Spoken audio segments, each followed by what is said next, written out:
আকাশের নিচে রোদের মধ্যে কিংবা রাত হয়ে যাচ্ছে সেখানে বসে থাকা। আম্মু সেই কষ্টটুকু করেছিল।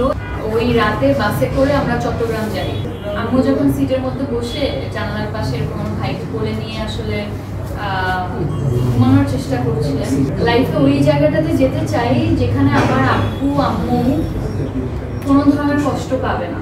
আমার তখন ছোট ভাই আসলে তখন 3 বছর বা এরকম কিছু ছিল। তো তাকে নিয়ে ঘন্টার পর ঘন্টা ভেন্যুর বাইরে একেবারে মানে আকাশের নিচে রোদের মধ্যে কিংবা রাত হয়ে যাচ্ছে সেখানে বসে থাকা অন্য বাবা মায়ের মতো ওই জায়গাটা, ওই ফিলিংটার মধ্যে দিয়ে আমরা সবাই গিয়েছি। শুধুমাত্র এই কারণে যে আমি বলেছিলাম আম্মু এই সুযোগটা পাচ্ছি, আমি একটু ইউটিলাইজ করে দেখি না আমি কতটুকু যেতে পারি। আমি নিজেকে আসলে একটু ট্রাই করে দেখতে চাই যে আমি আসলে পারবো কিনা। তো আমার বাবা মা দুজনেই আসলে সেই সুযোগটুকু আমাকে 2009-এ দিয়েছে যে মেয়ে চাচ্ছে, মেয়ের মধ্যে একটা ইচ্ছা আছে, আচ্ছা করুক। তো সেই জায়গা থেকে ডেফিনেটলি আমার প্যারেন্টসের সাপোর্ট যদি না থাকতো আমি কোনোভাবেই লাক্সে জয়েন করতে পারতাম না। তারা ওই শ্রমটুকু দিয়েছেন। আম্মু দেশের বাইরে ছিলেন ওই সময়। আম্মু সেই কষ্টটুকু করেছিল এবং যখন আমি দেখতাম আম্মুকে এরকম ঘন্টার পর ঘন্টা বাইরে বসে আছে এবং যখন আমার ভাই কান্না করতো কারণ ওদের গরম লাগছে বা হোয়াট এভার, বাচ্চারা তো বিরক্ত হয়ে যায় কিছুক্ষণের মধ্যে, তখন আম্মু ফোন করে বলতো যে আচ্ছা আর কতক্ষণ। একদিন আমার মনে আছে রাত 11টা 12টা 12:30 এরকম বেজে যাচ্ছে, তখন টপ 25-এ সিলেক্ট হবো কি হবো না ওই হ্যাঁ ওই মোমেন্টটাতে।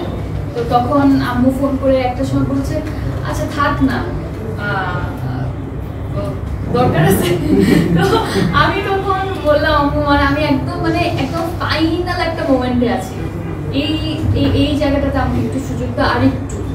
তো আমি তখন ওখান থেকে বের হয়ে আসি, আমি বলি আমি টপ 25-এ সিলেক্ট হয়ে গেছি, এখন আমার নেক্সট ক্যাম্পে আসতে হবে। তারপর আমরা ওই রাতে বাসে করে আমরা চট্টগ্রাম যাই। তো আমি আম্মু আর আমার ছোট ভাই আমরা একদম একা। তো আম্মু যখন, এটা একটা মেমোরি যেটা আপনার সাথে শেয়ার করছি, আম্মু যখন সিটের মধ্যে বসে জানালার পাশে এরকম ভাইকে কোলে নিয়ে আসলে ঘুমানোর চেষ্টা করছিলেন, তখন আমি আম্মুর দিকে তাকে আমার মধ্যে শুধু একটা ফিলিং হয়েছে এই যে সব তারা যে কষ্ট করেছে, আমি লাইফে ওই জায়গাটাতে যেতে চাই যেখানে আমার আব্বু আম্মু কোনো ধরনের কষ্ট পাবে না এবং তারা যদি কোনো একটা জিনিস ধরে আমি যাতে ওটা কিনে দিতে পারি, তারা যদি কোনো একটা কিছু ভাবে ওই স্বপ্নটুকু যাতে আমি পূরণ করতে পারি, ওই ফিলিংটা ওই রাতে আমার হয়েছিল।